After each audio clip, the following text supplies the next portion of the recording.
جب سب نے ساتھ چھوڑ دیا تو کچھ دنوں کے لیے بیوی نے بھی کنارہ کشی اختیار کر لی، مگر پھر نیک شوہر کی محبت رحیمہ کو واپس لے آئی۔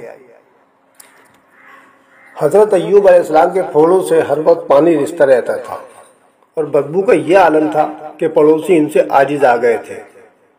آخری پڑوسی ان کے پاس آئے اور کہا، اے ایوب، تمہارے زخموں کی بدبو نے ہم سب کو پریشان کر رکھا ہے، ہمیں ڈر لگتا ہے کہ خدا نخواستہ تمہاری بیماری ہم سب کو نہ لگ جائے، اس لیے اب تم یہاں سے کہیں اور چلے جاؤ۔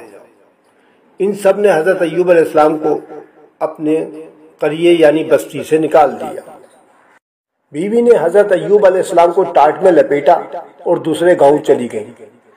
پھر اس گاؤں کے لوگوں نے بھی انہیں نکال دیا اور یہ تیسرے گاؤں میں چند دن رہے، پھر وہاں سے بھی نکالے گئے۔